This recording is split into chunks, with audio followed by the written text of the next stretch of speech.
He threw me a fake anniversary party just to serve divorce papers. I wanted an audience, he laughed.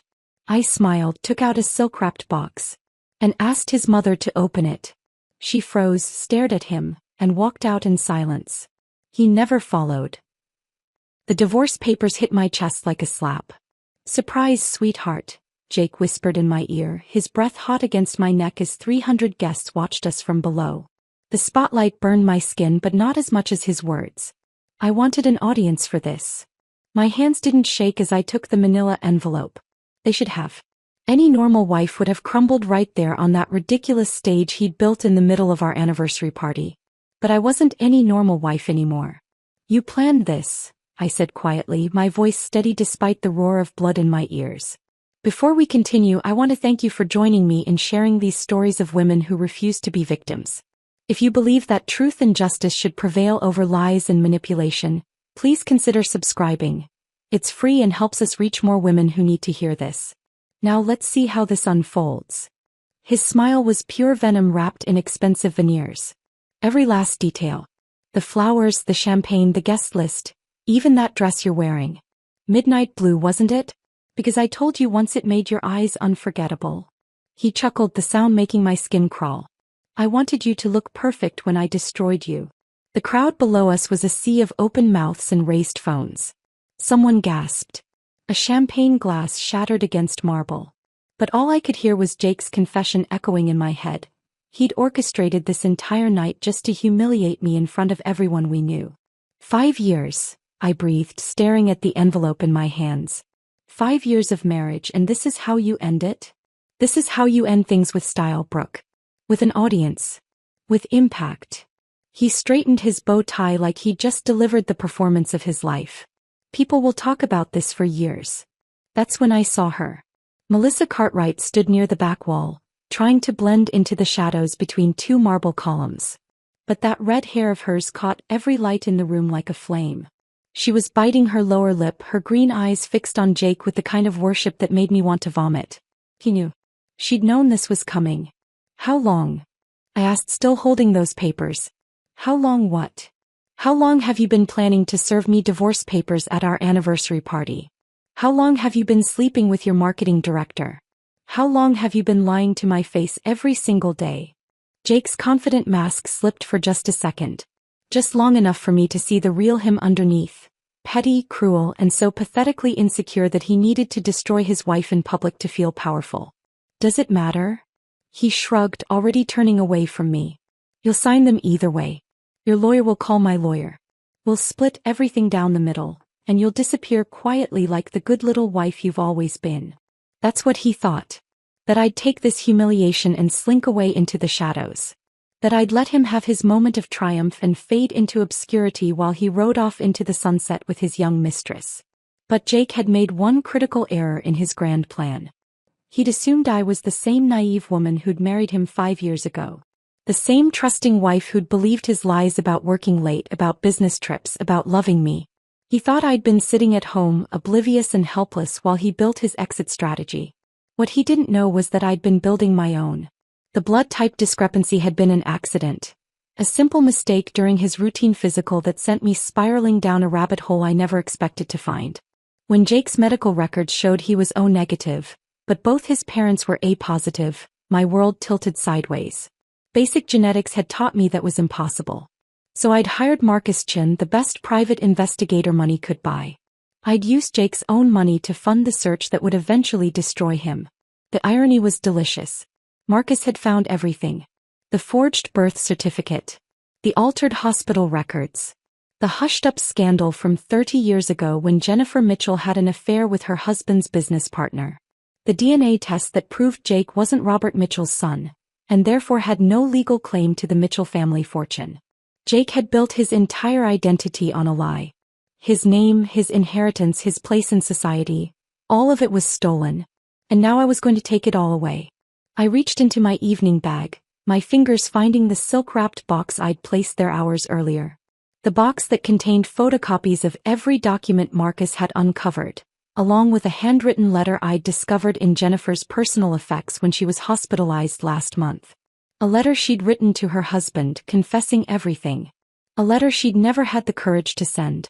"You're right, Jake," I said, my voice carrying clearly in the stunned silence of the ballroom. "People will talk about this for years." I stepped away from him, turning to face the crowd below. 300 faces stared back at me. Friends, family, business associates, and social climbers who'd come to see the Mitchells celebrate another year of marital bliss. Instead, they were about to witness the complete destruction of a man who'd built his life on lies. "But first," I continued, walking down the stage steps with my head held high, "I have a gift of my own to share." I made my way through the parted crowd, ignoring the whispers and stares, until I reached the front row where Jennifer Mitchell sat frozen in her chair. Jake's mother looked like she'd seen a ghost, probably because she had.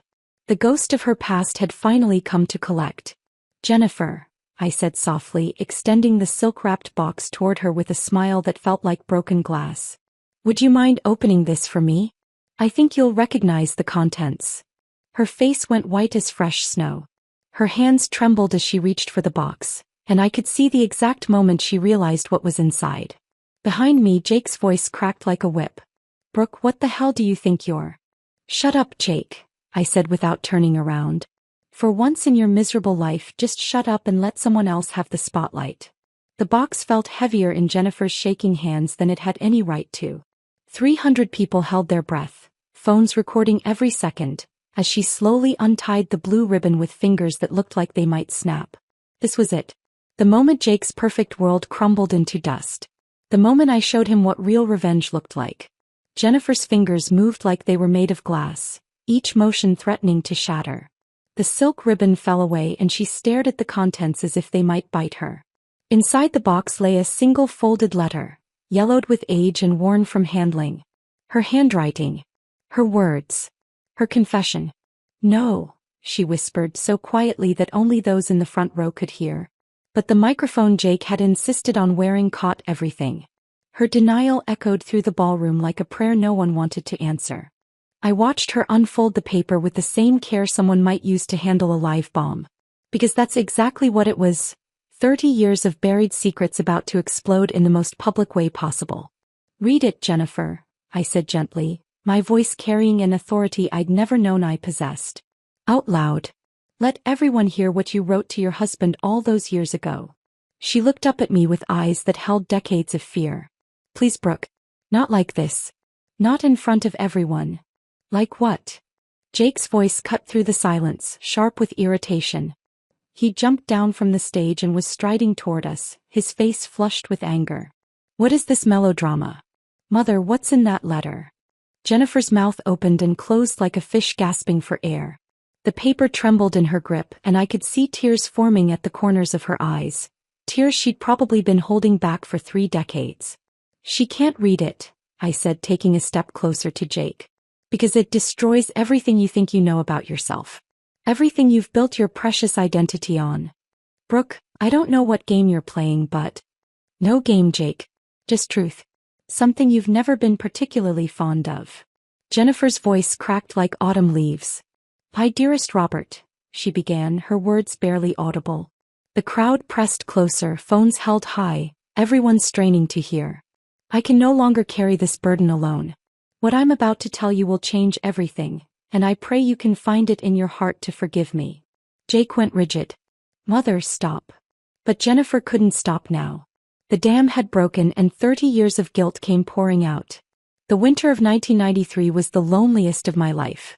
You were traveling constantly for work and I felt invisible in my own home. When David returned from Chicago, when he looked at me like I mattered, her voice caught. "I made a choice that haunts me every day."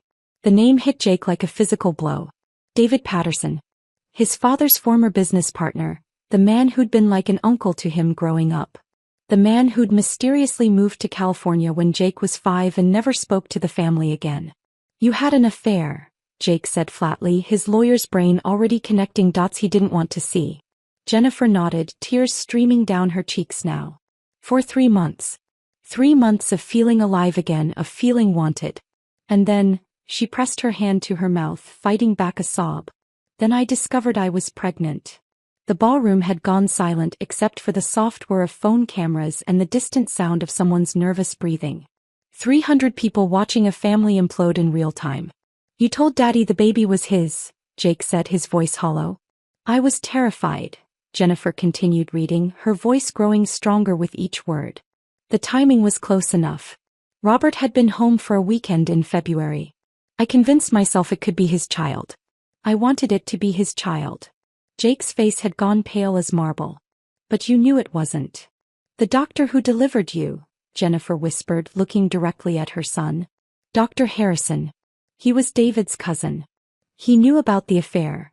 David had confided in him when he was struggling with the guilt. When you were born, when he ran the blood tests. She swallowed hard. He came to me privately. Told me the results proved you weren't Robert's son. So you bribed him, I said, filling in the blanks I'd pieced together from the private investigator's report. You paid him to falsify the records. Jennifer nodded miserably. $50,000. Money I'd inherited from my grandmother. Dr. Harrison changed the blood type documentation, backdated some records, made it look like there had been a clerical error in the original typing. He said no one would ever question it. Jake staggered backward like he'd been punched. My entire life. My name, my inheritance, my place in this family, it's all based on a lie. I thought I was protecting you, Jennifer said, her voice breaking completely now. I thought I was giving you the life you deserved.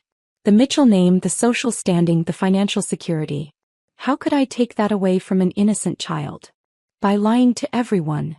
Jake exploded, his composure finally cracking. By lying to Dad, to me, to everyone who ever mattered. But Jennifer wasn't finished.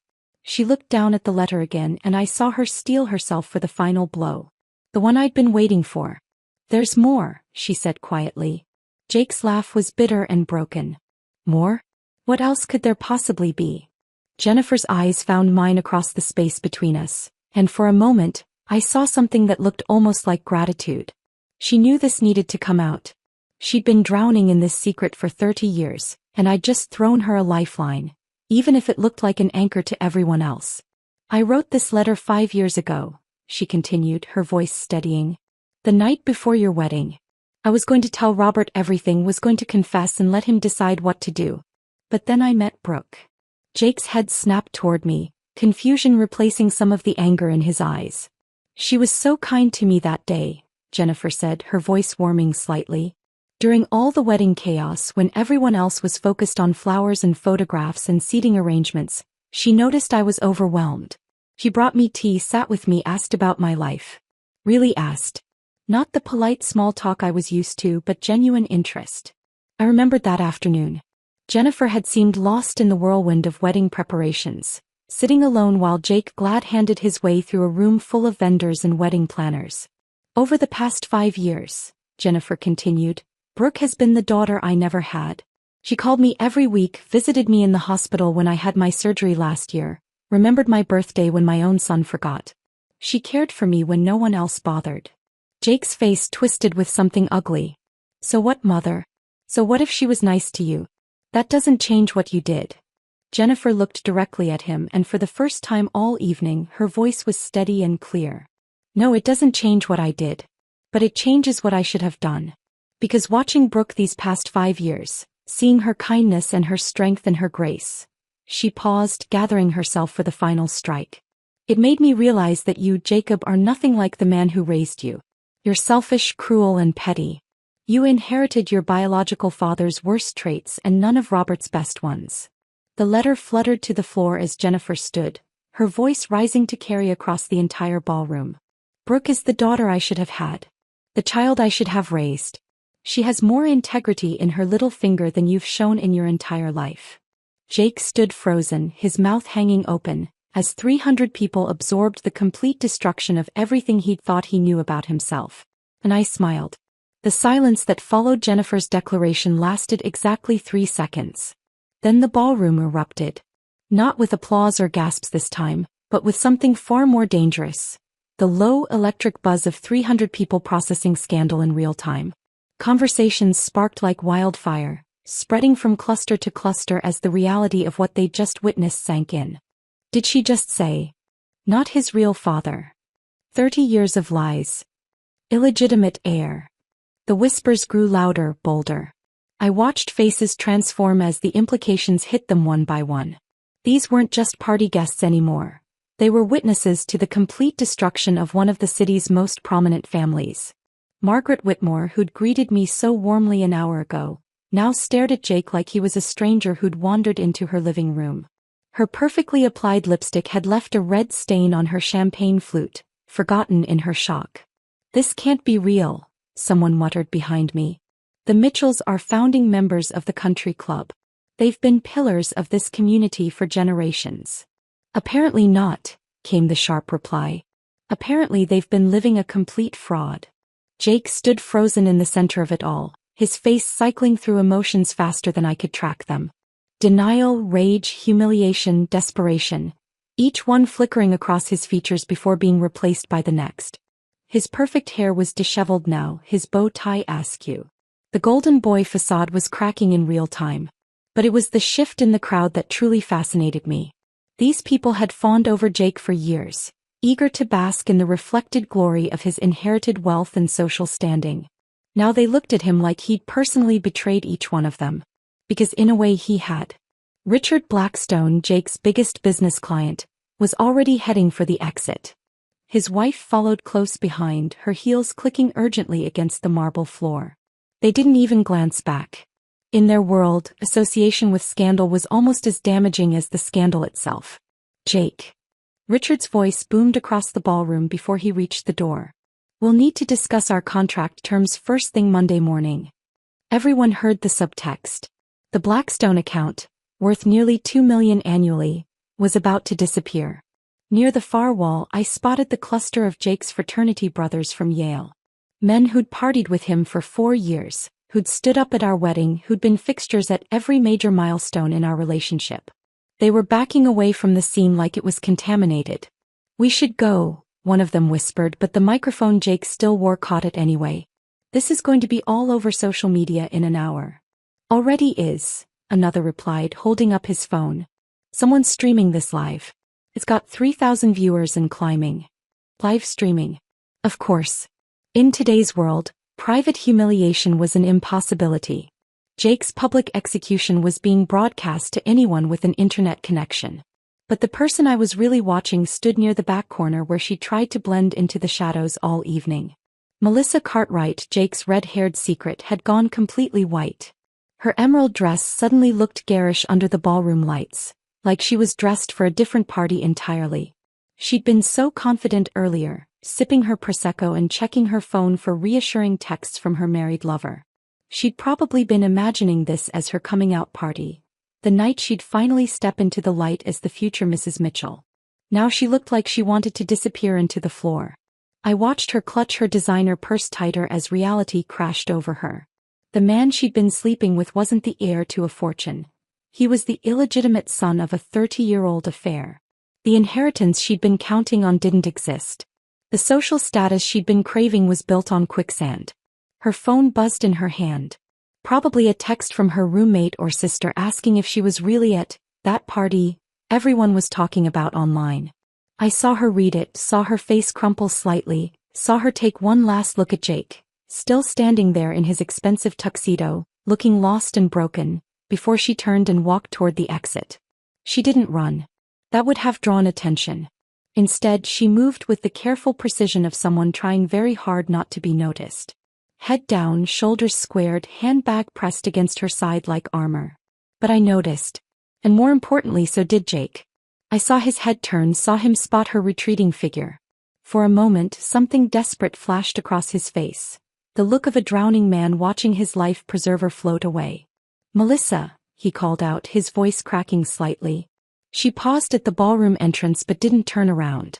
The entire crowd followed his gaze, 300 pairs of eyes landing on the woman who'd been his secret mistress just hours ago. Now she was just another guest who couldn't get away fast enough. She disappeared through the doorway without a word, leaving Jake standing there with his arms half raised, his mouth open, looking every bit the fool he'd always been beneath the expensive suits and inherited confidence. That's when the real exodus began. The Hendersons slipped out next, followed by the Carruthers family. Then Jake's golf buddies, his business associates, the social climbers who'd been so eager to curry favor with the Mitchell heir. One by one they melted away like morning frost. Some made excuses, early morning tomorrow, or babysitter needs to leave soon. Others just vanished without explanation, unwilling to be photographed at the scene of such spectacular social destruction. But the cruelest departures were the ones who'd been closest to him.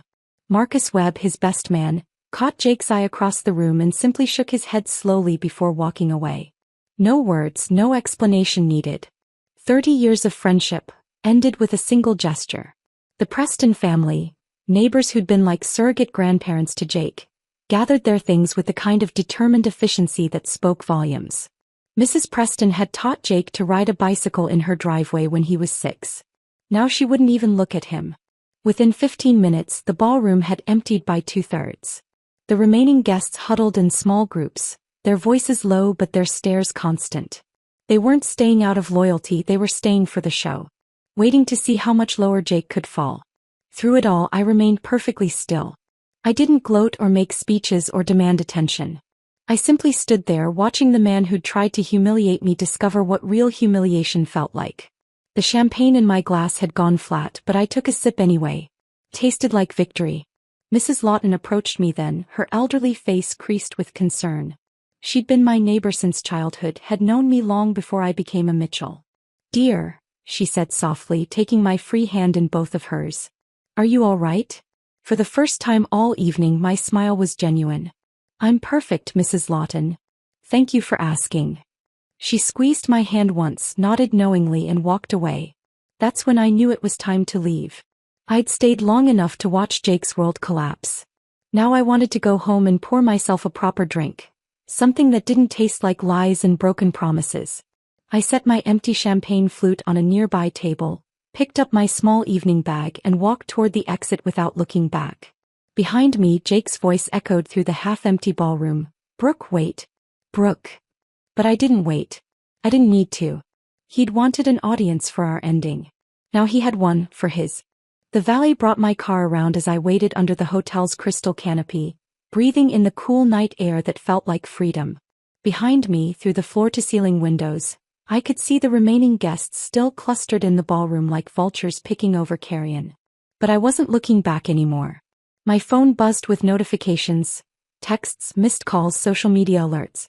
The story was already spreading beyond the ballroom walls, rippling out into the digital world where scandals lived forever. But I silenced it all and slipped the phone into my purse. Tonight belonged to me. The drive home through the empty streets felt surreal. Street lights painted golden pools on the asphalt, and the city seemed unusually quiet, as if the universe itself was holding its breath. I rolled down the windows and let the wind whip through my hair, not caring that it would ruin the perfect style Jake had once complimented. When I pulled into our driveway, I corrected myself. The house stood dark and imposing against the star-filled sky. The Tudor-style mansion that Jake loved to show off to his friends, with its manicured gardens and imported stone facade. In a few hours, it would just be another piece of property in a very complicated legal puzzle. I kicked off my heels in the foyer and padded barefoot across the marble floor to the kitchen. The silence felt different now, not empty but expectant. Like the house itself was waiting to see what would happen next. I poured myself 3 fingers of the Macallan 25 that Jake kept locked in his study cabinet, the bottle he'd been saving for special occasions. Well, this certainly qualified. The whiskey burned beautifully as I wandered into the living room and settled into the leather chair that faced the window overlooking the garden. Outside, the security lights cast everything in stark black and white, making the world look like an old movie. My phone rang. Jake's ringtone. I let it go to voicemail. It rang again immediately. And again. By the 4th call, curiosity got the better of me. I answered without saying hello. "Brooke, thank God." His voice was ragged, desperate. "Where are you? We need to talk." "This is insane. You can't possibly believe what my mother said tonight. She's been having memory issues. The doctors said stress can cause delusions." "Jake." My voice was calm as still water. "Stop. You have to listen to me. I know you're angry about the divorce papers, but we can work this out. We can go to counseling, we can..." "Where are you calling from?" The question seemed to throw him. "What? I'm still at the hotel. In the parking garage. Everyone's gone, Brooke. Everyone. Even the staff won't look at me." I took another sip of his expensive whiskey. "Good. Good? What do you mean good?" My entire life just imploded on live television. Do you have any idea what this means for me? For my career? For your inheritance? I finished softly. The silence stretched between us like a chasm. You knew, he whispered finally. You knew before tonight. I've known for months, Jake. About David Patterson. About the falsified medical records. About Dr. Harrison taking $50,000 to hide the truth. I paused, letting that sink in. About everything. How? Your blood work from the physical in March. Negative, remember? But both your parents are A positive. Even you should have learned enough basic biology to know that's impossible. I heard him exhale sharply, probably remembering the same moment I did, when he joked about being adopted because the blood types didn't match. If only he'd known how close to the truth he was. So you hired someone, he said, his voice flat now. You investigated my family. I investigated my husband. Because when someone you love starts acting like a stranger, you either accept the lies or you dig for the truth. I chose truth. And this was your revenge? Destroying me in public. I stood and walked to the window, watching the shadows dance across the lawn. No, Jake. This was justice. You wanted to humiliate me in front of everyone we knew. You wanted an audience for my destruction. So I gave you an audience for yours. But you could have just told me privately. We could have handled this quietly like civilized people. The laugh that escaped me was sharp as broken glass. Civilized? Like serving your wife divorce papers at your anniversary party? Like sleeping with your employee for 8 months while lying to my face every single day? Like planning to steal half of everything I've worked for while you run off with a woman who's barely older than your college diplomas? He didn't answer. Couldn't answer. The difference between us, Jake, is that I only destroyed what was already fake. Your name, your inheritance, your reputation, none of it was ever real. You've been living someone else's life for 30 years. Brooke, please. I made mistakes, but you didn't make mistakes. You made choices. Every lie, every betrayal, every cruel decision, you chose all of it. Through the phone, I heard the distant sound of car doors slamming, engines starting. The last of the party guests finally leaving. Jake was alone in that parking garage, just like he'd be alone for the rest of his life. "Hi, Mother," he said suddenly. "You said you found that letter in her things. You violated her privacy, stole personal documents.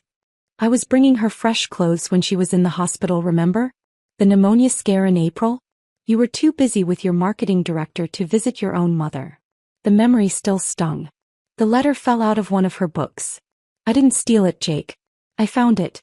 And after 5 years of watching you take credit for everything your father built, watching you treat people like stepping stones to your success, I decided someone needed to know the truth. So you decided to play God with my life. No. I decided to stop playing victim in my own marriage." The silence stretched longer this time. When he spoke again, his voice was smaller, younger somehow. "What happens now? Now you figure out who you really are. Not Robert Mitchell's son. Not the heir to a fortune you never earned. Not my husband. Whoever that is. And us. There is no use, Jake. There hasn't been for a long time. Tonight just made it official." I heard him breathing on the other end of the line, heard the faint sound of traffic passing by the hotel. He was sitting in his car in an empty parking garage, probably still wearing that expensive tuxedo, probably still trying to figure out how his perfect plan had backfired so spectacularly. "I'm filing the divorce papers tomorrow," I said gently. "Under my maiden name. Carter. The name you always said sounded too common, too ordinary. Turns out it's the only real name in this marriage. Brooke." "Goodbye, Jake." I ended the call and turned off the phone completely. Outside, a car turned into our neighborhood, some late-night reveler heading home from their own evening out. But they drove past without slowing, their headlights sweeping across the window briefly before disappearing into the darkness. I finished the whiskey and set the empty glass on the side table. Tomorrow I would start the process of untangling 5 years of shared finances, shared property, shared lies. Tonight I would sleep alone in my own bed in my own house with my own name. For the first time in months that sounded perfect. The first night I slept alone in our bed, I stared at the ceiling until dawn and let myself remember how it all began. Not the marriage, not the lies, but the moment I stopped being naive. It was a Tuesday in March when Jake came home from his annual physical, waving his blood work results like a victory flag. Clean bill of health, he announced, dropping the paperwork on the kitchen counter before heading to the shower. Doctor says I have the blood pressure of a 20-year-old. I was making dinner, barely paying attention when something on the lab report caught my eye. Blood type, O negative. I stared at those letters, fork suspended halfway to my mouth as I tasted the pasta sauce. That night, while Jake snored beside me, I pulled out the wedding album. Page after page of carefully posed photographs, but I stopped at one specific image. Jake flanked by both his parents at the reception, all three of them laughing at some joke I couldn't remember. Robert Mitchell's eyes were distinctly hazel with flecks of gold. Jennifer's were deep brown, almost black in the right light. But Jake's eyes had always been green. Bright emerald green. I'd taken enough biology classes to know the basics. Two brown-eyed parents couldn't produce a green-eyed child without some very specific recessive gene combinations. Combinations that were statistically unlikely. Add in the blood type mismatch and the probability dropped to nearly impossible. But people adopted children all the time. Families kept secrets. Maybe there was a simple explanation that everyone just preferred not to discuss. Except Jake had always been so proud of his Mitchell heritage. He wore it like armor, constantly referencing his bloodline, his genetic connection to the family's success. If he'd been adopted, surely he would have known? The questions ate at me for weeks. I found myself studying family photos with a magnifying glass, looking for resemblances that should have been obvious. Jake had Jennifer's stubborn chin, sure, but that could be coincidence. His height matched Robert's, but so did half the men in their social circle. It was ridiculous. I was seeing mysteries where none existed, creating problems in my marriage because I was bored or restless or looking for drama. That's what I told myself every morning while Jake kissed me goodbye and headed off to his important meetings. But then I found the photograph. I was cleaning out Robert's old desk in the study, a task Jennifer had been putting off since his death 2 years earlier, when I discovered a manila folder tucked behind the tax documents. Inside were dozens of pictures from Jake's childhood, but one made me stop breathing. Jake at 8 years old, standing next to a tall man with dark hair and green eyes. Bright, unmistakable green eyes.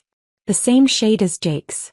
The man's hand rested on Jake's shoulder with casual familiarity, and they were both grinning at the camera like they shared a secret. On the back, someone had written, Jake and Uncle David, Christmas 1995.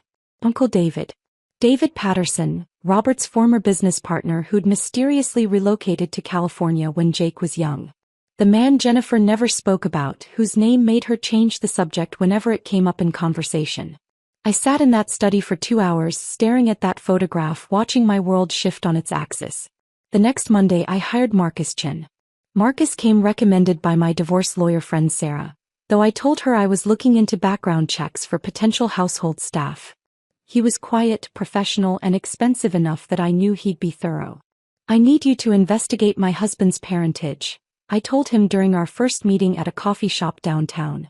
Specifically, I need to know if Robert Mitchell was actually his biological father. Marcus didn't blink. Any particular reason for the inquiry? Medical inconsistencies. Blood type discrepancies. A photograph that raises questions.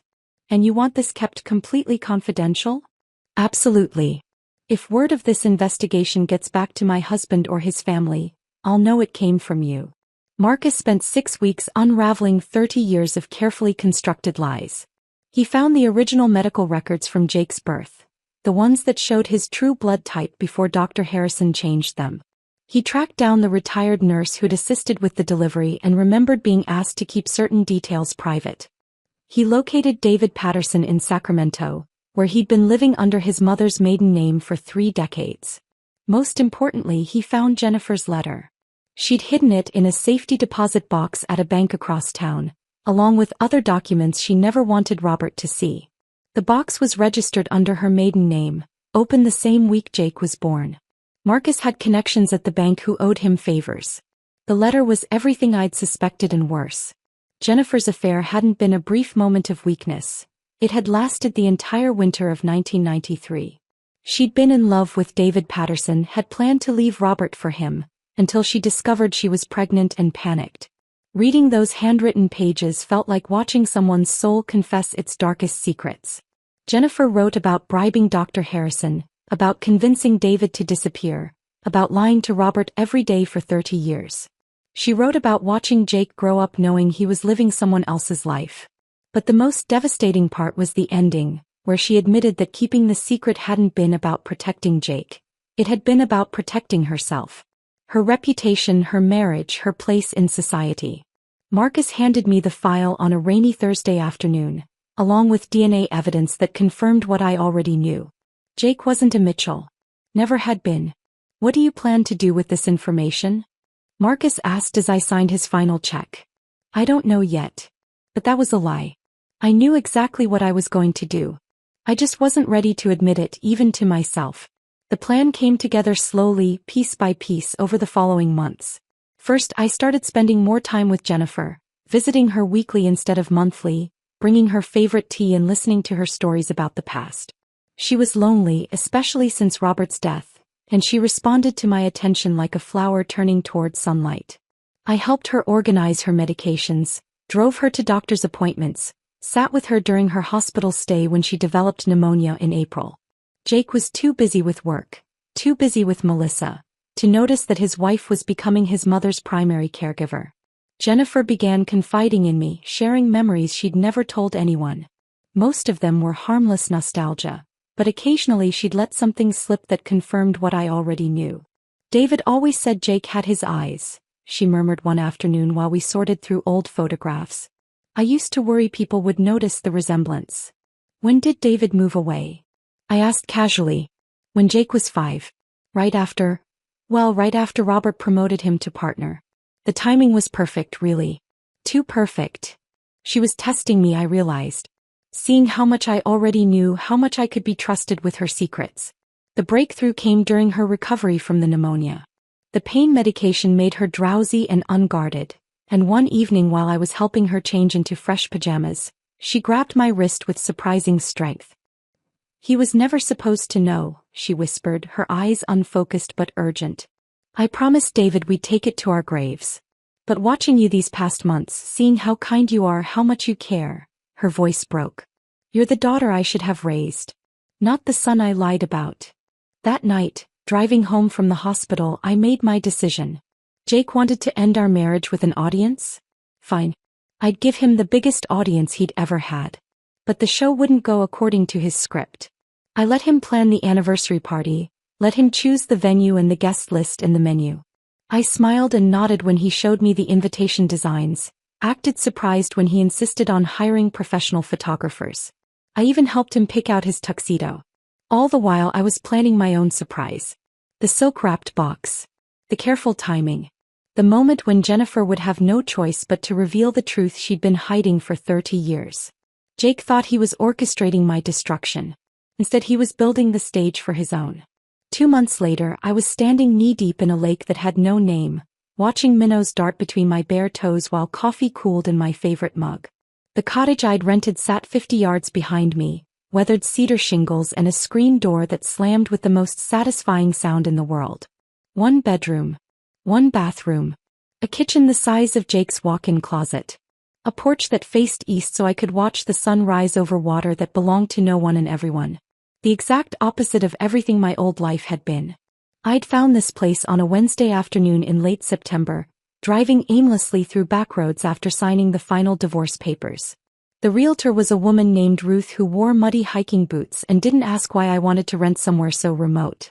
Previous tenant was a writer, she'd explained, showing me the interior with its pine walls and stone fireplace. Said the quiet helped her think. Course, some folks find this much quiet unsettling. It's perfect, I'd said before she'd finished the tour. That first morning, I'd woken up confused by the absence of sound. No traffic, no neighbors, no Jake's phone buzzing with important calls at 6 a.m.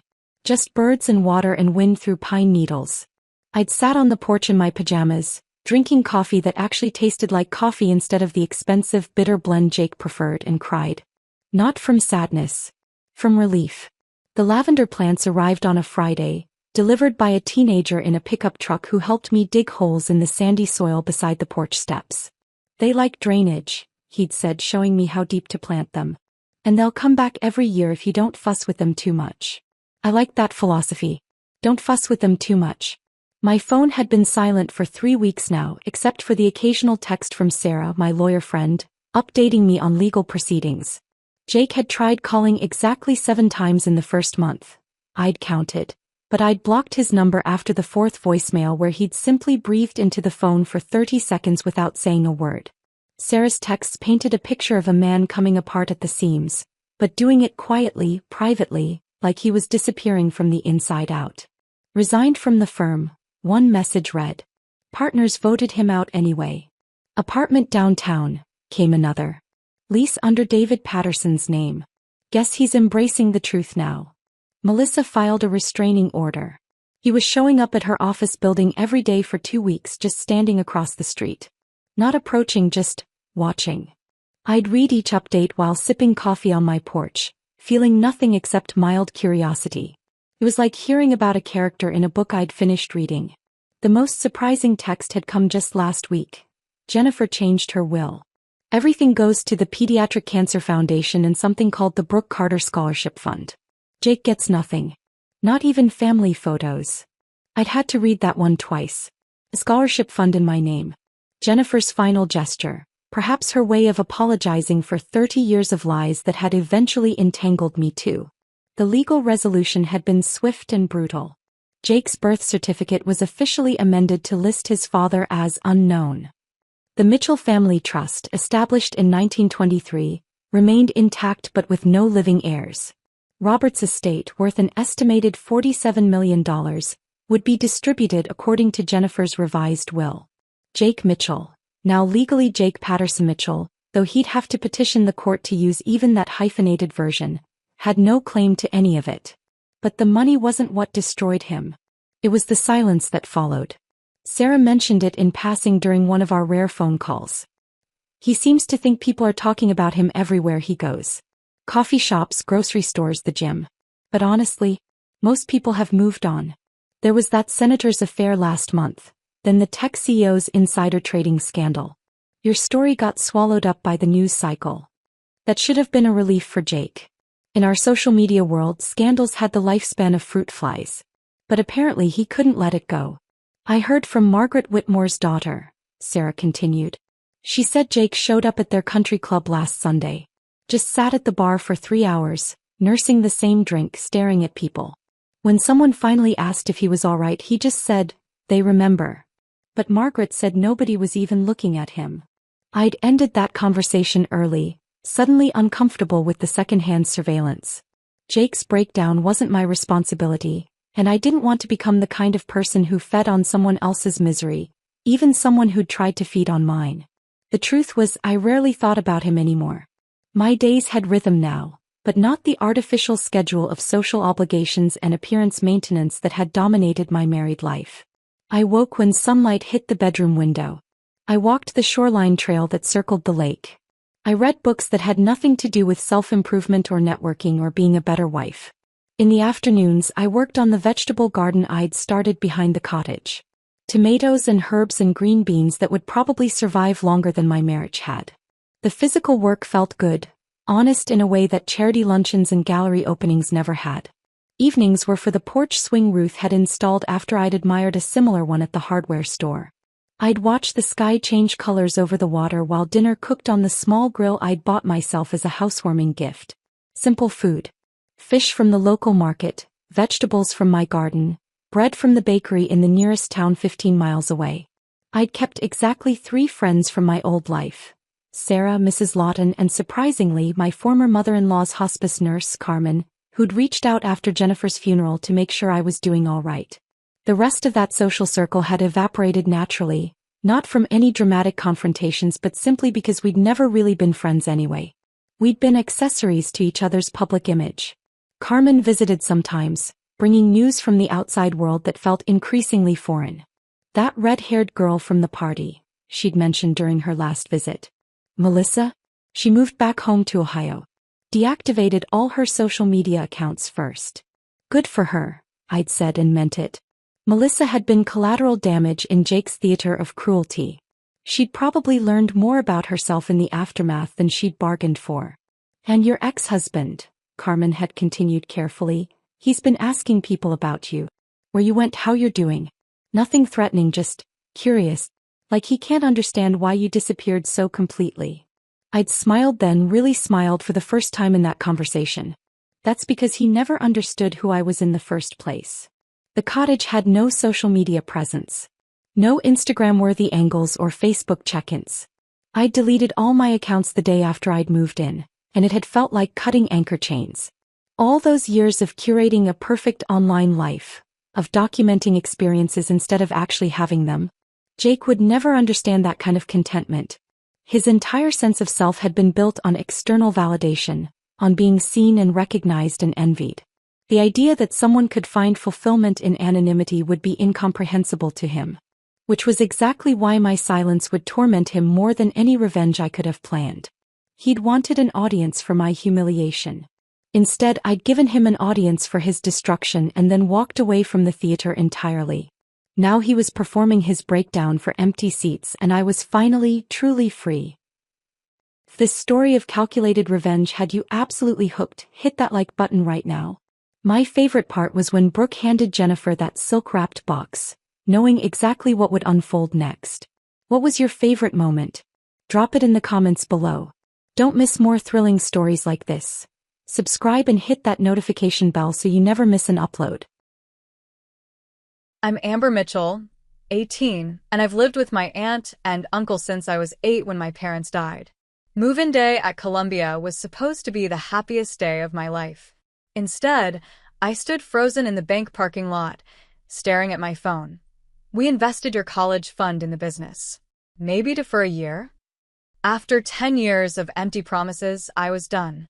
What they didn't realize, working in their furniture business taught me everything I needed for what came next. If you're watching this, drop a comment letting me know where you're from, hit subscribe, and stick around to see how I turned the tables on the people who tried to steal my future. Life changed forever when I was 8 years old. One rainy night, my parents, Elise and Frank Mitchell, never made it home from their anniversary dinner. The call came at 11:42 p.m. A drunk driver had crossed the median. By morning, I was an orphan with tear-stained cheeks, clutching my mother's silver locket while social workers spoke in hushed tones with my Aunt Stephanie and Uncle Greg. "You'll live with us now, sweetheart," Aunt Stephanie had said, her arm around my shoulder. "We'll take care of everything." At first, they seemed like saviors. They gave me my cousin Tyler's old bedroom. He was only 5 then, and happy to share the guest room with his toys. Uncle Greg built me a beautiful oak bookshelf. Aunt Stephanie helped me arrange my stuffed animals just like they had been at home. During those first months, they mentioned my parents often. "Your mom would be so proud of how brave you're being," or "Your dad loved that book too." They kept photos of my parents in the living room and took me to visit their graves every Sunday after church. I felt lucky, despite everything. Things changed gradually. By the time I turned 10, mentions of my parents became rare. When I asked questions about them, my aunt would get a tight look around her eyes. "Let's focus on the present, Amber." They wouldn't want you dwelling on sad things. Around that time, I first overheard them discussing my parents' life insurance policy. Over $300,000 had been left in trust for me, with my aunt and uncle as trustees until I turned 18. Half was specifically designated for my college education. "It's just sitting there," I heard Uncle Greg say one night when they thought I was asleep. "We could expand the business with that kind of capital." "The trust is for Amber's future," Aunt Stephanie had replied, but her voice lacked conviction. Mitchell's Custom Furniture had been a small operation when my parents were alive, just Uncle Greg and 2 employees in a workshop behind their house. With my parents' money, they leased a showroom downtown and hired 5 more craftsmen. By the time I was 12, the business was flourishing. "You should be proud," Uncle Greg told me during my first visit to the showroom. "Your parents are helping us build something special." At 14, I started working at the store after school and weekends. Initially, I was excited. It felt like a connection to my dad, who had loved woodworking. I answered phones, organized paperwork, and eventually learned to use the accounting software. Unlike my cousin Tyler, who received an allowance for basic chores, my work was considered contributing to the family. "We feed you, clothe you, and put a roof over your head," Aunt Stephanie reminded me whenever I asked about payment. "We're saving for your future, Amber. College is expensive." When I turned 16, I requested more information about my college fund. Uncle Greg showed me a spreadsheet with a line item labeled Amber's Education Fund, $152,476.33. We've been careful with the investments, he explained. By the time you're ready for college, this will cover 4 years at a good school. I worked harder than ever after that. I maintained a 4.0 GPA, joined every extracurricular that might strengthen my college applications, and continued working 20 hours a week at the store. My social life suffered, but I kept my eyes on the goal: escape. When my acceptance letter from Columbia arrived with a partial scholarship, Aunt Stephanie's congratulations seemed forced. Uncle Greg immediately calculated what the remaining costs would be. New York is expensive, he warned. Your fund will cover it, but there won't be much left over for graduate school. I'll figure that out later, I said, too happy to let him dampen my spirits. As move-in day approached, I noticed tension building. My aunt forgot to take me shopping for dorm supplies until I reminded her 3 times. Uncle Greg started mentioning how short-staffed they'd be without me. Tyler, now 15 and as self-absorbed as any teenage boy, was the only one who seemed genuinely happy for me. Bring me back a Columbia sweatshirt, he requested. The girls at school will think it's cool. 2 weeks before departure, I broached the subject of accessing my college fund. We'll need to transfer the first semester's expenses soon, I mentioned during dinner. Uncle Greg cleared his throat. Let's discuss that this weekend. I need to organize some paperwork first. The weekend came and went without any discussion. Then it was the final week, and still no concrete plans for transferring the money. A knot of anxiety formed in my stomach, but I pushed it down. They wouldn't actually prevent me from going. They'd been talking about my college education for years. The night before move-in day, we had a special dinner of my favorite foods. Conversation remained superficial. My aunt asked if I had packed enough warm clothes for the New York winter, while my uncle reminded me to be careful on the subway. No one mentioned the money. I went to bed that night with packed suitcases by my door and a growing sense of unease. Still, I fell asleep dreaming of lecture halls, new friends, and finally, building a life that was truly mine. Move-in day dawned bright and clear. I woke up early, too excited to sleep past 6, and double-checked my packing lists one final time. The drive to campus would take about 3 hours, but before that, we needed to stop at Northeast Community Bank to withdraw funds for my first semester expenses. Uncle Greg had finally mentioned, offhandedly over breakfast the previous day, that we would swing by the bank on the way. My best friend Megan came over to say goodbye. We had been inseparable since 4th grade, and now she was heading to state while I was bound for Columbia. Text me when you get there, she said, hugging me tightly. I want to see pictures of everything. You'll visit in October, right? I confirmed, fighting back tears. Wild horses couldn't stop me, she promised.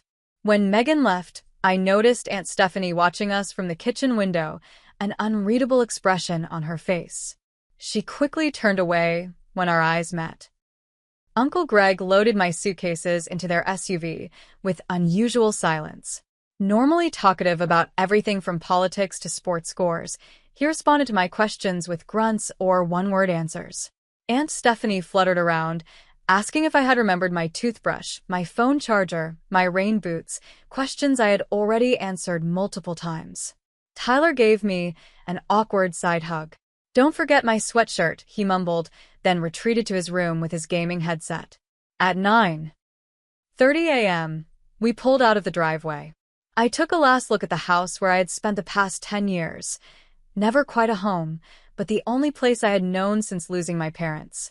Despite everything, a pang of nostalgia hit me. Northeast Community first, right?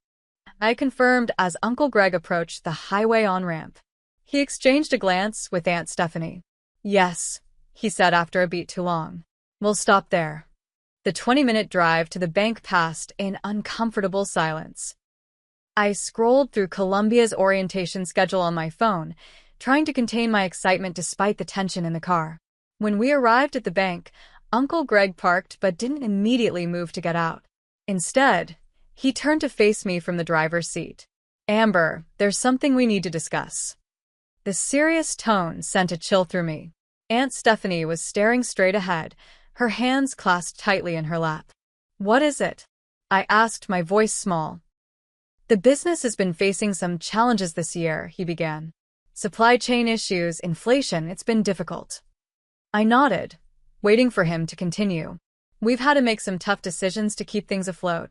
He cleared his throat. The funds we had set aside for your education, we've had to temporarily reinvest them in the business. The words didn't register at first. Temporarily? I repeated. Just until the business stabilizes, Aunt Stephanie interjected quickly. Maybe a year or so. A year? My voice rose. But I'm starting college today. Right now.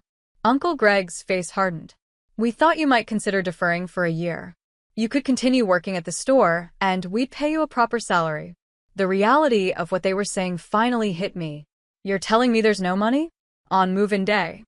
Now, Amber, don't be dramatic, Aunt Stephanie said. We're just asking for a little flexibility. The business is your future too. My hands began to shake. I need to check the account myself. That won't be necessary. Uncle Greg started, but I was already opening the car door. Inside the bank, I approached the teller with my ID and account information. Uncle Greg and Aunt Stephanie remained in the car. I'd like to check my balance and make a withdrawal, I said, working to keep my voice steady. The teller typed something into her computer, then frowned. I'm sorry, but it appears your access to this account has been restricted. Restricted? By whom? The primary account holders made changes yesterday afternoon. She looked apologetic. You're no longer authorized to make withdrawals. Yesterday afternoon, while I was packing, while they were telling me we would stop at the bank today, I stumbled back outside on numb legs and confronted my aunt and uncle who had finally exited the car. You removed my access yesterday?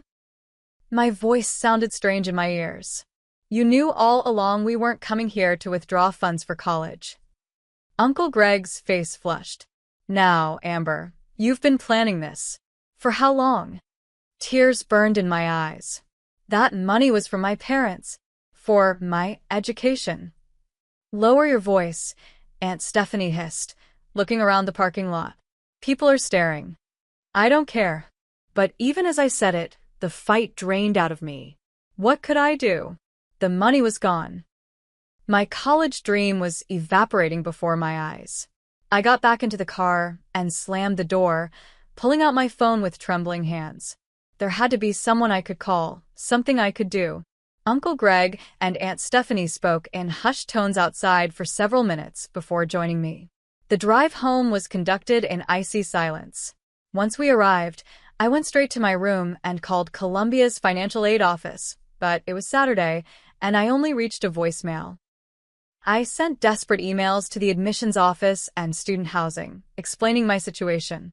When I finally emerged from my room, Uncle Greg was waiting in the hallway. I've been thinking, he said, his tone suggesting he was being generous. We could help you apply to community college for this year. You could live here, work at the store, and transfer next fall when things are more stable. The audacity of his offer left me speechless. 10 years of promises broken in an instant, and now he thought we could compromise?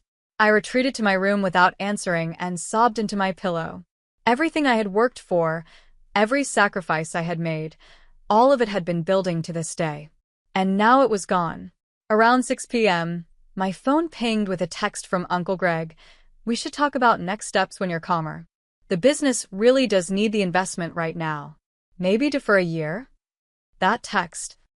So dismissive of my dreams, so casual about the theft of my future, was what finally turned my despair into determination. They might control my parents' money for now, but they had taught me more than they realized during my years working in their business. I spent the next hour researching emergency student loans and work-study opportunities. I calculated how far my personal savings, about $3,200 I had managed to squirrel away from birthday money and occasional tips at the store, would get me. Not far enough, but maybe far enough to get to campus and figure out the next step.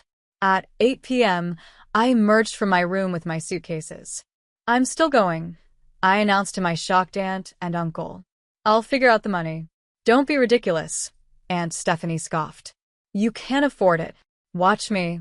I called a lift with my phone, ignoring their protests and threats. As the car pulled up, Uncle Greg made one last attempt. If you leave like this, don't expect us to bail you out when you fail. I looked him directly in the eyes. I've never expected anything from you that I didn't earn. 3 hours later, I arrived at Columbia's campus with 2 suitcases, a backpack, and $3,187 to my name. My hands shook as I checked in at the residence hall, half expecting to be turned away, but my housing hadn't been canceled yet. My roommate Julia was already settling in when I entered our shared room. Her side was a coordinated display of designer bedding and tech gadgets. She greeted me warmly, offering to help with my bags. My parents just left to park the car, she explained. They're taking us to dinner to celebrate. You and your family should join us. I forced a smile.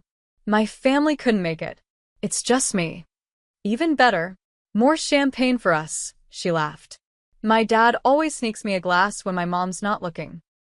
As I unpacked my meager belongings, I realized I couldn't tell Julia or anyone else the truth. Not yet. The humiliation was still too raw. Instead, I texted Megan. I made it to campus. But something terrible has happened. My first week at Columbia passed in a blur of orientation activities, introductory classes, and constant anxiety about money. I smiled through campus tours and nodded during financial responsibility seminars, all while calculating how long my savings would last before I became officially homeless. Julia, my roommate, came from serious wealth, the kind where credit card limits weren't a concept she understood. She generously included me in outings, insisting on treating me to meals I couldn't afford. I accepted just often enough to avoid suspicion, claiming I wasn't hungry other times. By day, I presented as a typical excited freshman. By night, after Julia fell asleep, I researched my options obsessively. The financial aid office had been sympathetic, but not immediately helpful. Emergency loans were available, but would only cover a fraction of what I needed. Work-study positions were already filled. I applied for every scholarship with a rolling deadline, but decisions wouldn't come for weeks or months. On the 5th night, frustrated and desperate, I remembered something. I still had the login credentials for the business accounting software, FastBooks Pro. During the summer, I had handled accounts payable while their regular bookkeeper was on maternity leave. Uncle Greg had created a user profile for me, but probably never deleted it. I opened my laptop and navigated to the cloud-based system, holding my breath as I entered my credentials. The login worked. Heart pounding, I began exploring the recent transactions. At first, I was just looking for evidence about my college fund, but what I found was far more disturbing. There was no separate account for my college fund. It had never existed as anything more than a line item in their general business accounting, labeled AM Education Reserve. And according to the records, that reserve had been gradually diminishing for years, not growing as Uncle Greg had claimed. Each reduction was coded as an internal transfer, but I couldn't immediately see where the money had gone. I dug deeper, navigating through layers of accounts and sub-accounts, following the money trail.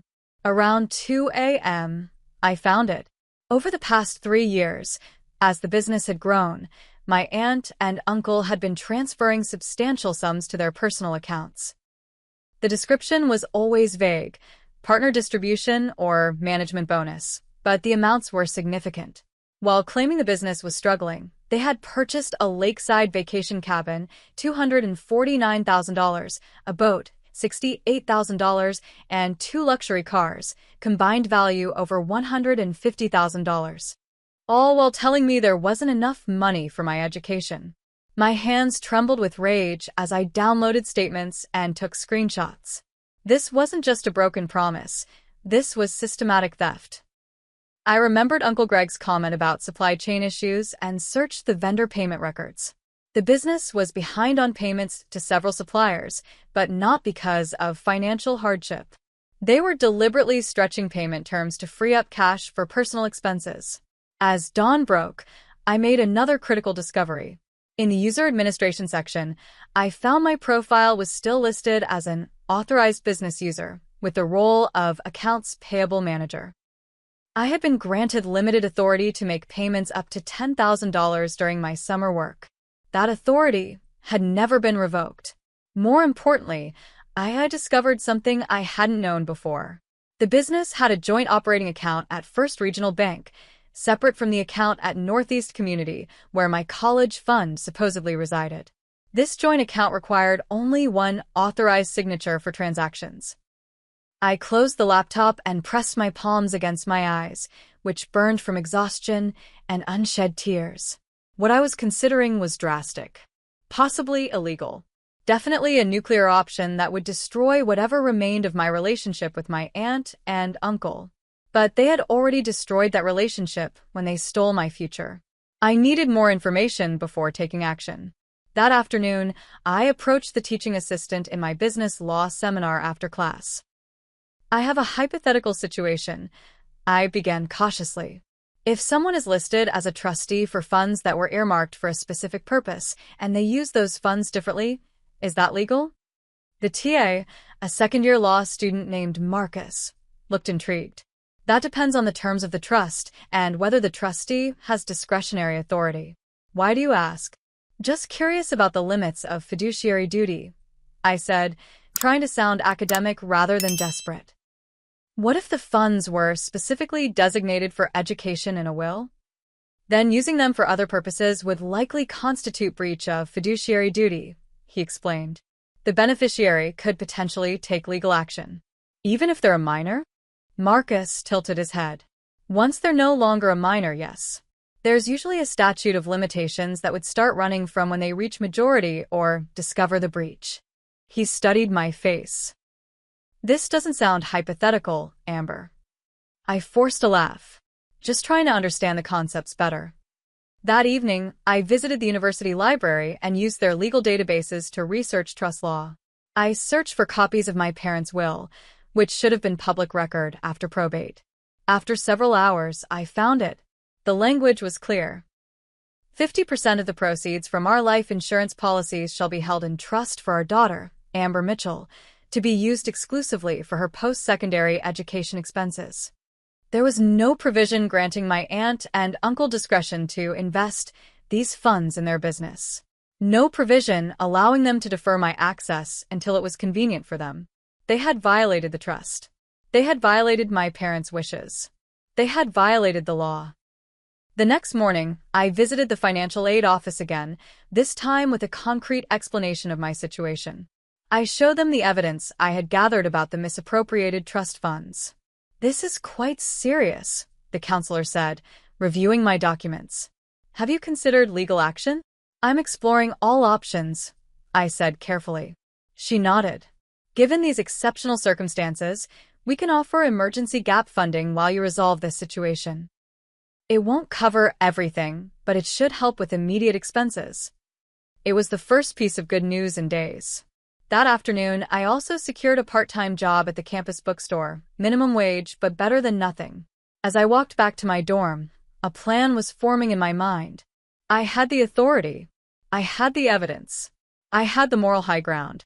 That night, I drafted a formal demand letter to my aunt and uncle with the help of a template from the university's legal aid website.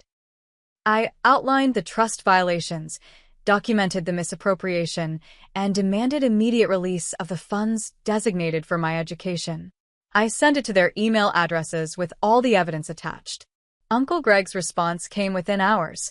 Don't threaten us with legal mumbo-jumbo you don't understand. We've done everything for you. This is how you repay us? By making ridiculous accusations? Good luck paying for a lawyer with no money. Aunt Stephanie followed up with an emotional appeal. We're hurt that you would turn on family like this. After all we've sacrificed for you, your parents would be so disappointed. That last line, invoking my parents to manipulate me, was what finally resolved any lingering doubts. I had given them one last chance to do the right thing. They had chosen differently. So would I. The day after receiving my aunt and uncle's dismissive responses, I woke with a strange sense of calm. The anxiety and anger that had churned inside me for days had crystallized into determination. I would recover what was rightfully mine. Not a penny more, not a penny less. First, I needed to be absolutely certain about the legal aspects. Using the campus Wi-Fi, I researched business account access laws and fiduciary responsibilities. I documented every finding meticulously, creating a digital trail that showed I had done my due diligence. Between classes, I visited the university's legal aid office. Columbia offered limited free legal consultation to students, typically for issues like tenant disputes or minor legal troubles. My situation was outside their usual scope, but the law student on duty agreed to review my documents. "This is complex," she admitted, scanning the will excerpts and account records. "But based on what you've shown me, you have a strong case for breach of fiduciary duty. Your aunt and uncle were legally obligated to use those trust funds for your education. What about accessing the business account?" I asked carefully. "If I'm still listed as an authorized user?" She hesitated. "That's trickier. Technically, if you have legitimate authorization, you can access the account. But the intent matters. I'd strongly recommend consulting with a practicing attorney before taking any action that could be construed as retaliatory." I thanked her and left with her warning echoing in my mind. But professional legal representation costs money, the very thing I didn't have. That afternoon, I received another email from Uncle Greg, apparently sent to my entire extended family. "We're concerned about Amber's mental state. She's making wild accusations and threatening legal action against us. We've only ever wanted what's best for her, but she's become increasingly unstable. Please reach out to her and encourage her to come home before she does something she'll regret." My phone immediately lit up with concerned messages from relatives who had barely spoken to me in years. Most took my aunt and uncle's claims at face value. A few expressed confusion. Only my grandmother, my father's mother, asked for my side of the story. I sent her copies of everything: the will, the account records, the evidence of their luxury purchases, and our recent email exchanges. "I always wondered about that money," she replied hours later. "Your father was meticulous about providing for you. I should have asked more questions when Stephanie and Greg suddenly expanded their business. I'm so sorry, Amber." Her support strengthened my resolve. That night, I made a detailed inventory of the misappropriated funds, calculating exactly how much had been earmarked for my education. The total came to $151,237.82. Not the full $152,476. 33 that Uncle Greg had once shown me on a spreadsheet, but close enough that I was confident in my calculation. This wasn't about punishing them or taking extra. This was about recovering precisely what was mine. The next step was securing the technical aspects. I changed all my passwords and set up two-factor authentication on every account. I created encrypted backups of all evidence. I downloaded the mobile banking app that would allow me to access the business account remotely. Throughout all this preparation, I continued attending classes, completing assignments, and working at the bookstore. My professors commented on my focus and engagement, unaware of the parallel track my life was running on. Julia noticed my late nights but assumed I was studying. "You're so dedicated," she said admiringly one evening. "I can barely stay awake through the reading assignments." I forced a smile, just trying to stay on top of things. On Thursday evening, a week after discovering the truth about my fund, I received an unexpected visitor. Tyler showed up at my dorm, looking uncomfortable in the university environment. "Mom and Dad don't know I'm here," he said as we sat on a bench outside my residence hall. "They think I'm at basketball practice." "Why did you come?" I asked, genuinely curious. Tyler and I had never been particularly close. He scuffed his shoe against the pavement. "They've been fighting nonstop since you left. Dad's freaking out about something with the business accounts. Mom keeps saying they should just give you some money to shut you up." He looked up at me. "What's really going on, Amber?" I told him everything. He listened without interrupting, his expression morphing from skepticism to shock to anger.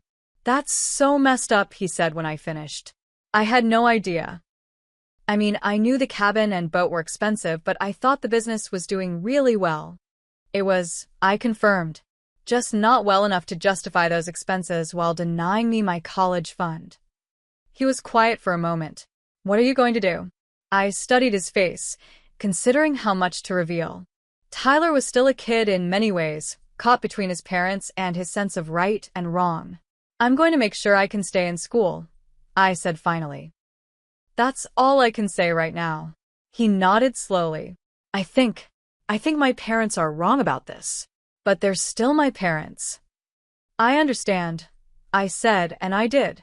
You don't have to take sides. After Tyler left, I felt both heartened by his visit and more certain of my course. Even their own son recognized the injustice, though his loyalty remained understandably divided. That night, I finalized my plan. At 8 a.m. the following morning, when the bank opened but before the furniture store did, I would access the joint business account.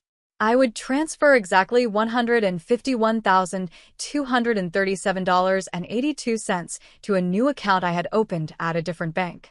I would document everything meticulously, and I would leave them a detailed accounting of exactly what I had taken and why. I barely slept, alternating between conviction that I was doing the right thing and terror that I was making a catastrophic mistake. Around 4 a.m., I opened my laptop one final time and wrote a journal entry. I never wanted it to come to this. All I asked was for what my parents intended for me, the education they valued so highly. Aunt Stephanie and Uncle Greg made a choice when they took my fund. Now I'm making mine. This isn't theft, it's recovery. This isn't revenge, it's justice. And after tomorrow, whatever happens, I'll know I stood up for myself when no one else would. I closed the laptop and finally drifted into an uneasy sleep, my alarm set for 7:30 a.m. The morning light filtered through my dorm room blinds as my alarm chimed at 7:30 a.m. Julia was still asleep, her gentle snores providing a mundane backdrop to what I was about to do. I silenced the alarm quickly and sat up, surprised by how clear-headed I felt despite having slept only a few hours. This was it, the point of no return. I showered and dressed with deliberate care, choosing a professional-looking blouse and slacks rather than typical college attire. If this day ended with legal consequences, I wanted to at least look like someone who had taken the matter seriously. At precisely 7:55 a.m., I sat at my desk and opened my laptop. The business didn't open until 10 a.m., and Uncle Greg rarely checked the accounts before his morning coffee at 9:30. I had a narrow window of opportunity.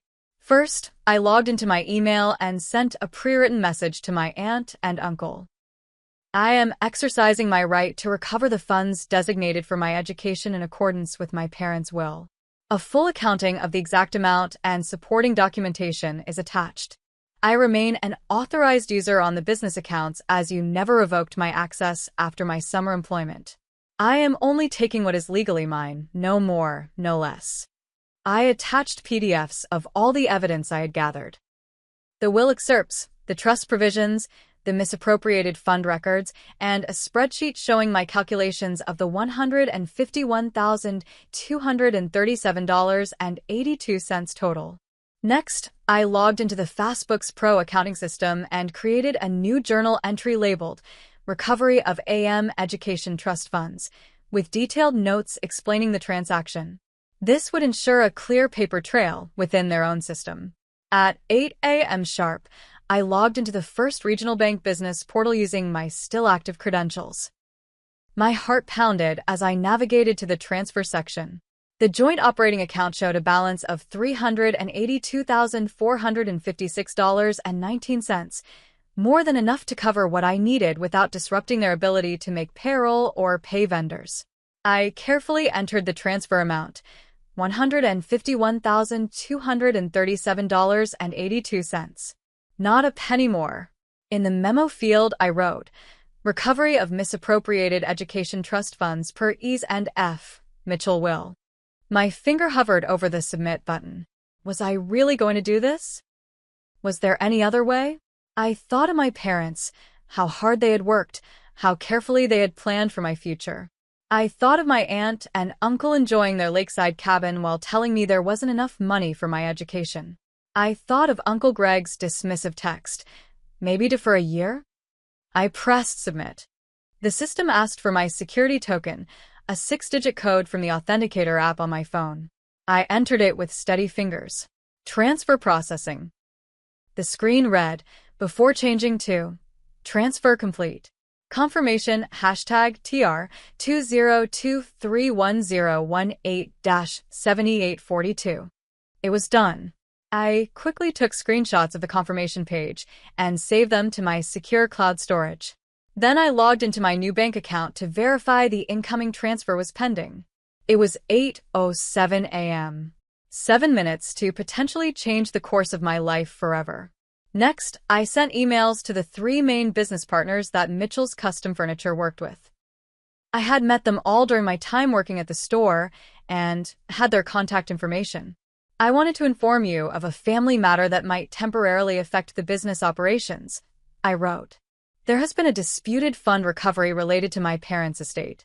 This should not affect your relationship with the company, but in the interest of transparency, I wanted you to be aware in case there are any short-term disruptions. Professional, factual, non-inflammatory. I was careful not to make accusations or damage the business's reputation. Finally, I sent a notification to First Regional Bank's fraud department. This is to inform you that I, Amber Mitchell, have today made a transfer from the Mitchell's Custom Furniture operating account, on which I am an authorized user. This transfer recovers funds that were held in trust for my education. I anticipate that the primary account holders may dispute this transaction. I am providing documentation to show that this was a legitimate recovery of misappropriated trust funds, not fraudulent activity. I attached the same evidence I had sent to my aunt and uncle. By 8:25 a.m., everything was complete. I closed my laptop, exhaled slowly, and waited. The first call came at 9:42 a.m. Uncle Greg. I let it go to voicemail. His message was explosive. What the hell have you done? You better reverse this right now, or I'm calling the police. This is theft. 3 more calls followed in rapid succession. I ignored them all but listened to the increasingly frantic voicemails. At 10:17 a.m., I received an email from First Regional Bank acknowledging receipt of my documentation and informing me they had placed a temporary hold on all transactions from the business account pending resolution of the dispute. That wasn't part of my plan. I had only intended to recover my funds, not freeze their entire operation. But it made sense that the bank would take precautionary measures. At 10:30 a.m., I decided to answer Uncle Greg's 5th call. How dare you, he began shouting immediately. I only took what was mine, I interrupted, keeping my voice calm and steady. The money my parents left specifically for my education. You've frozen our entire account, he yelled. We can't make payroll. We can't pay vendors. That was the bank's decision, not mine, I explained. I've provided them with documentation showing I was only recovering misappropriated trust funds. Once they verify that, they'll likely release the hold. This is illegal. It's theft. I'm calling our lawyer right now. Please do, I said. I'm sure they'll be interested in how you violated fiduciary duty by using my education trust for personal purchases like your lake cabin and boat. That gave him pause. How did you? I have all the records, Uncle Greg. Every transfer, every purchase, every lie. I sent you copies this morning. You ungrateful little. He cut himself off. I could hear him breathing heavily. We gave you everything. A home, clothes, food. My parents paid for all of that in advance, I countered. And you've been dipping into what was left for years. I didn't take a penny more than what was designated for my education. He switched tactics. Your aunt is devastated. She's crying her eyes out. Is that what you wanted? The attempt at emotional manipulation might have worked a week ago. Not anymore. What I wanted was to go to college without having my future stolen on move-in day. What I wanted was for you to honor my parents' wishes. What I wanted was to trust my family. Silence stretched between us. If you reverse this, he finally said, his voice lower, we can work something out. A payment plan for your tuition, maybe. No, I said firmly. I don't trust your promises anymore. The funds are where they belong now, securing my education, as my parents intended. This isn't over, he warned before hanging up. My phone rang again almost immediately. Aunt Stephanie this time. I answered, bracing myself. How could you do this to us, she sobbed. After everything we've done for you? I'm only taking what was already mine. I explained again. Do you have any idea what this will do to the business? To our reputation in the community. That depends on how you choose to handle it, I pointed out. This could be resolved quietly and professionally, or it could become very public. That's up to you. Your parents would be ashamed of you, she said coldly. The accusation hit harder than I expected, but I held firm. My parents wanted me to get an education. They provided for it specifically in their will. I'm honoring their wishes. The conversation ended much like the one with Uncle Greg, with threats and recriminations. But beneath the anger, I detected something else. Fear. They knew I had them cornered with evidence of their misdeeds. Throughout the day, messages poured in from family members. Most sided with my aunt and uncle, having heard only their version of events. A few asked questions, seeming unsure what to believe. My grandmother sent a simple text. Stand your ground. Your father would be proud. By evening, the situation had escalated. Uncle Greg had indeed contacted their lawyer, who sent me a formal letter demanding return of the stolen funds and threatening legal action. I forwarded it to the legal aid office with a request for guidance. The student attorney who had helped me previously responded within hours. Their claim is undermined by the trust provisions in your parents' will. Your documented status as an authorized user on the account also weakens their case substantially. That said, you should expect them to fight this. Would you like me to refer you to an attorney who might take your case on contingency? I accepted the referral gratefully. Meanwhile, Tyler sent me a text from a new number. How to get a prepaid phone. Parents took mine away when they found out I visited you. House is chaos. Dad keeps saying he'll destroy you if it's the last thing he does. Be careful. The warning was concerning, but not surprising. I thanked Tyler and assured him I had taken precautions. That night, Julia noticed my distraction. Is everything okay? You've been on your phone nonstop. Family drama, I said, which wasn't a lie. It's complicated. I get it, she sympathized. My parents divorced when I was 12, and it was World War III for years. Let me know if you need anything. I nodded gratefully, touched by her concern despite not knowing the full story. As I tried to sleep that night, my phone buzzed with an email notification. It was from First Regional Bank. After reviewing the documentation provided by all parties, we have determined that the disputed transfer appears to be related to a private trust matter rather than fraudulent account activity. Accordingly, we have lifted the freeze on the business operating account. However, we recommend all parties seek appropriate legal counsel to resolve this matter conclusively. It was a small victory. The bank wasn't reversing my transfer, at least not immediately. But I knew the battle was far from over. Uncle Greg's final text of the day confirmed it. You've made a powerful enemy today. Hope college teaches you how to survive what's coming. Despite the threat, I slept surprisingly well. For the first time since move-in day, I felt a sense of control over my future. Whatever came next, I would face it knowing I had stood up for myself. The morning after the transfer, my phone began ringing at 7 a.m. with a number I didn't recognize. I declined the call and checked my email instead. My inbox contained 3 messages from Mitchell's Custom Furniture business partners, all expressing concern about the situation. Marco Diaz from Artisan Wood Suppliers wrote, "Got a strange call from Greg this morning about account issues. Says there might be delays in payment. Is everything okay with the business?" Similar messages from their leather upholstery supplier and logistics partner indicated Uncle Greg was already dealing with the fallout of my actions. While I hadn't intended to disrupt the business operations, it was an inevitable consequence. I responded to each message professionally, reiterating that this was a family trust matter that should be resolved soon. I emphasized that the business itself remained solvent and operational. As I prepared for my 9 a.m. economics class, my phone rang again. This time it was Tyler's prepaid phone. Amber, it's crazy here, he said in a hushed voice. Dad's been on the phone all morning with suppliers and the bank. Mom's calling everyone in the family telling them you've had some kind of mental breakdown. Are you okay? I asked, concerned about how the situation was affecting him. Yeah, I'm staying out of the way. But that's not why I called. Dad's saying he's going to drive up to campus today to straighten things out in person. I thought you should know. My stomach dropped. Thanks for the warning. When is he planning to come? After he deals with some business emergency. Probably early afternoon. I thanked Tyler and immediately contacted campus security. I explained that I was having a family dispute over finances and had reason to believe my uncle might come to campus to confront me. I didn't want to file a formal complaint but asked if they could be aware of the situation. We can have an officer in the vicinity of your residence hall this afternoon, the security officer assured me.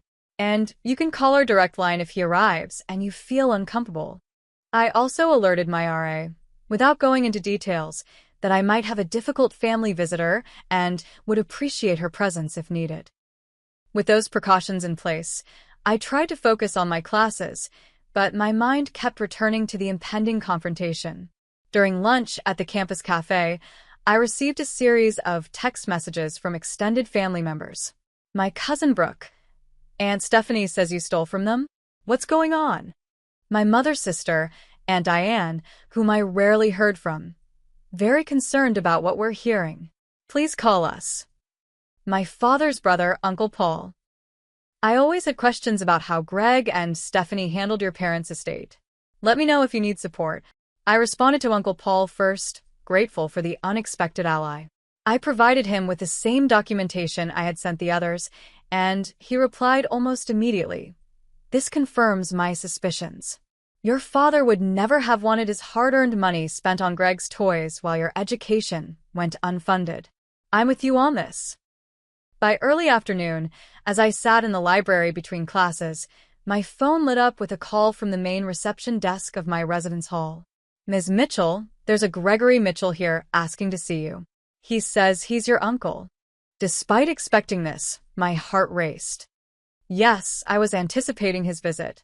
Could you please notify the RA on duty as I discussed this morning? I'll be down in 5 minutes. I gathered my belongings and took a moment to center myself. This confrontation was inevitable, but I would control how it unfolded. When I reached the lobby, Uncle Greg was pacing impatiently. A campus security officer stood unobtrusively near the entrance, and my RA, Jessica, was behind the reception desk. Uncle Greg spotted me and stepped forward, his face flushed with anger. Amber, we need to talk. Privately. We can talk here, I said calmly, indicating a small seating area in the corner of the lobby.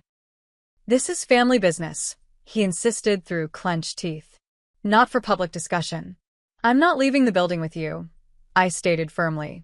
Either we talk here or not at all.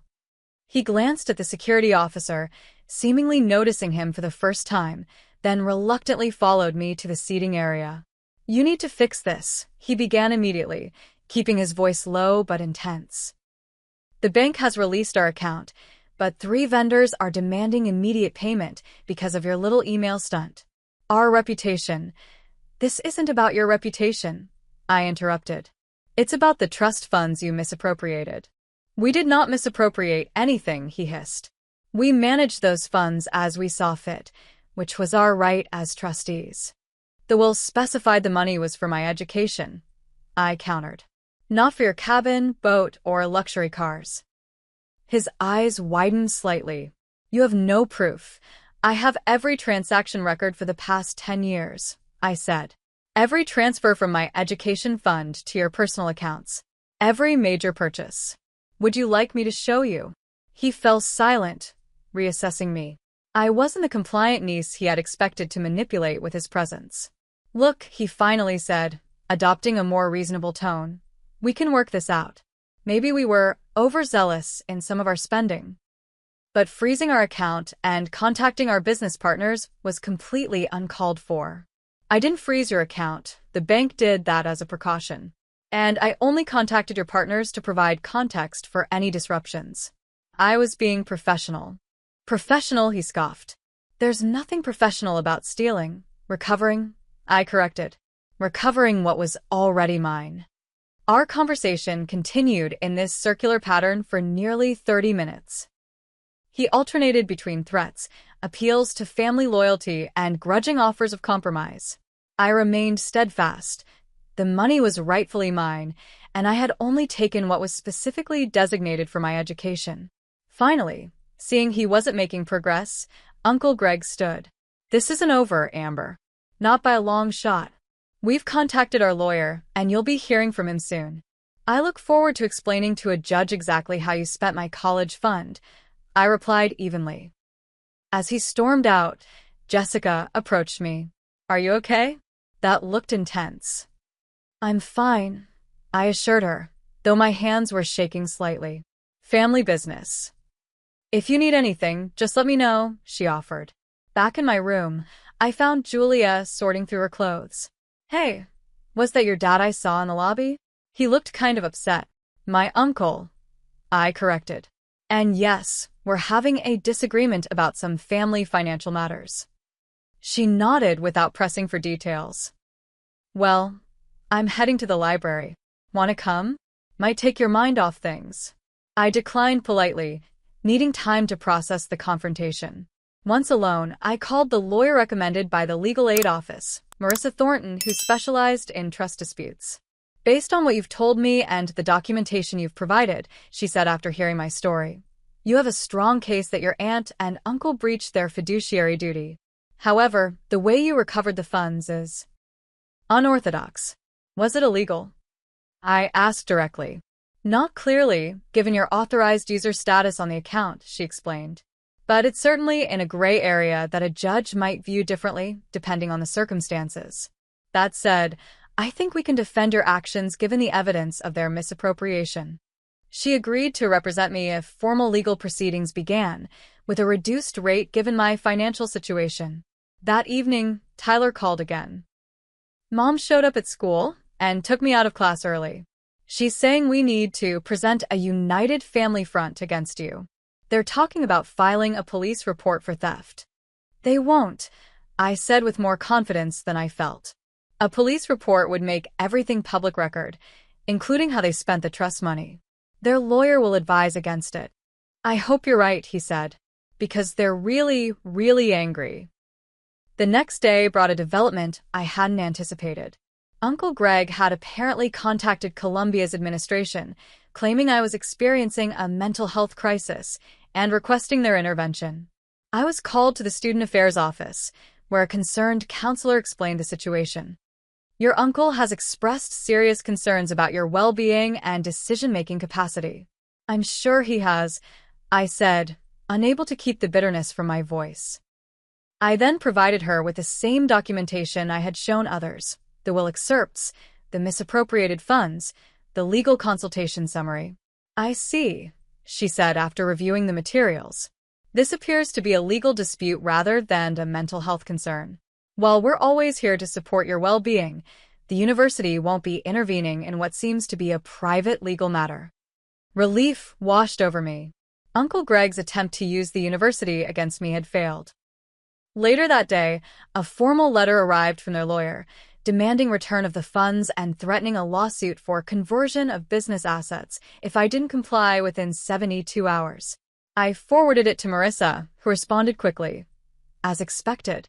Don't worry, their position is weak given the evidence. I'll draft a response explaining why their demand is unjustified and outlining our counterclaim for breach of fiduciary duty." Over the next few days, the situation evolved rapidly. Several more family members contacted me after receiving documentation from either my grandmother or Uncle Paul, who had both become vocal advocates for my position. The tide of family opinion was beginning to shift. Meanwhile, I focused on my classes and job, refusing to let the situation derail my education, the very thing I had fought so hard to secure. A week after the transfer, I received an unexpected email from Aunt Stephanie. "Amber, this situation has gotten out of hand. Greg is obsessed with fighting you, but our lawyer has advised us that our position isn't as strong as we thought. Would you be willing to discuss a settlement?" We want to resolve this without further damage to the family or the business. I consulted with Marissa before responding. I'm open to discussion, but any resolution must guarantee the security of my education funding and address the breach of trust. I suggest we meet with our respective legal representatives present. 2 days later, we convened in a conference room at Marissa's office. Uncle Greg, Aunt Stephanie, and their lawyer sat across from Marissa and me. The tension was palpable. Their lawyer spoke first. Our clients acknowledged that there may have been some irregularities in how the trust funds were managed. However, they maintained that as trustees, they had certain discretionary authority. The will explicitly stated the funds were for Amber's education, Marissa countered. There was no discretionary authority to use them for personal purchases or business investments. After hours of negotiation, we reached a tentative agreement. I would retain the recovered funds for my education. They would acknowledge in writing that these funds represented the full and proper disbursement of my parents' educational trust. In exchange, I would sign a confidentiality agreement about the dispute and remove my documentation from their business partners' files. As we reviewed the draft agreement, Uncle Greg made one last attempt to regain control. We'll need oversight of how these funds are spent, he insisted, to ensure they're used properly for education. Absolutely not, Marissa responded before I could. My client is a legal adult. The funds are hers to manage, as they should have been upon her 18th birthday. Aunt Stephanie placed a restraining hand on Uncle Greg's arm as he opened his mouth to argue. Let it go, Greg. It's over. The fight seemed to drain out of him suddenly. He looked older than I had ever seen him, the consequences of his actions finally catching up. As we prepared to sign the agreement, I looked directly at both of them. This was never what I wanted. All I asked was for you to honor what my parents intended. Uncle Greg wouldn't meet my eyes, but Aunt Stephanie looked at me with a mixture of resentment and something that might have been shame. We did what we thought was best, she said weakly. For yourselves, I corrected quietly. Not for me, and not for what my parents wanted. With that, we signed the agreement. The legal battle was over, but the family wounds would take much longer to heal, if they ever did. 1 month after signing the settlement agreement, I sat on a bench overlooking Columbia's main quad, watching students hurry to classes or lounge on the grass enjoying the autumn sunshine. My own life had finally settled into something resembling normality, attending lectures, working at the bookstore, making friends, and planning for midterms. The funds from my parents' trust were now securely in my control, carefully budgeted across 8 semesters with allocations for housing, meals, books, and emergency expenses. After years of uncertainty, I found profound comfort in this financial stability and independence. My relationship with my aunt and uncle remained strained, limited to brief, formal emails about necessary family matters. They had maintained their distance since the settlement, neither apologizing nor seeking reconciliation. The business had apparently recovered from the temporary disruption, though Uncle Paul mentioned they had sold the boat and listed the vacation cabin for sale. Tyler and I communicated regularly through his new officially sanctioned phone. Initially caught in the middle of the conflict, he had gradually come to understand my position. Dad never talks about what happened, he told me during our last call. But Mom said something about them learning a hard lesson about consequences. I think they know they messed up, even if they'll never admit it. The most unexpected development came 3 weeks after the settlement, when I received a package from my grandmother. Inside was a bundle of letters tied with faded blue ribbon, letters my mother had written to me before I was born and during my early childhood. Stephanie was supposed to give these to you years ago, my grandmother's note explained. I found them when helping clean out their attic last week. They belong with you. Reading my mother's words, her hopes for my future, her unwavering belief in the importance of education, her dreams of the woman I might become, brought both healing tears and renewed purpose. One passage particularly stood out. Whatever path you choose, my darling girl, education will open doors that nothing else can. Your father and I both had to work so hard for our opportunities. We want yours to come more easily, which is why we're planning so carefully for your future now. Knowledge is the one inheritance that can never be taken from you. The irony of those words wasn't lost on me. My parents had indeed planned carefully. It was the trustees of their wishes who had failed. In the weeks that followed, I connected with several of my parents' old friends who reached out after hearing about the dispute. They shared stories I'd never heard, photos I'd never seen, and perspectives on my parents that my aunt and uncle had never offered. Through these connections, I began reconstructing a more complete picture of who my parents had been, not just as mother and father, but as friends, colleagues, and community members. Dr. Harris, my university-provided therapist, helped me process the complex emotions surrounding the entire experience. What you're describing is a compound loss, she explained during one session. First, the loss of your parents, and then the loss of trust in the people who were supposed to honor their wishes for you. I still feel angry sometimes, I admitted. Not just about the money, but about how they tried to control my future. That anger is valid, she assured me. The question is whether holding on to it serves your growth or hinders it.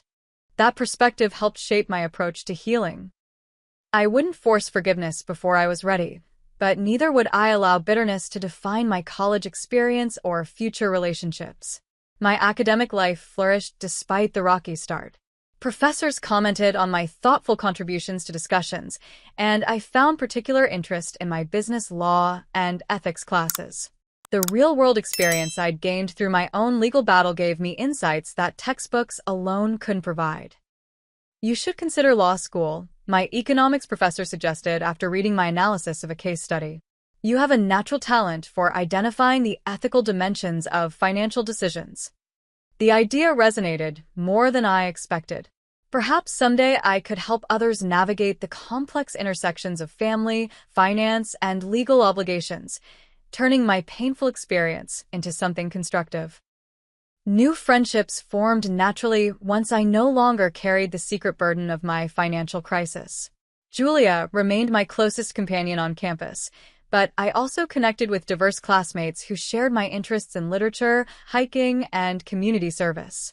These relationships, built on honesty rather than necessity, felt refreshingly authentic. During a study group session in late October, I found myself explaining compound interest to two classmates struggling with the concept.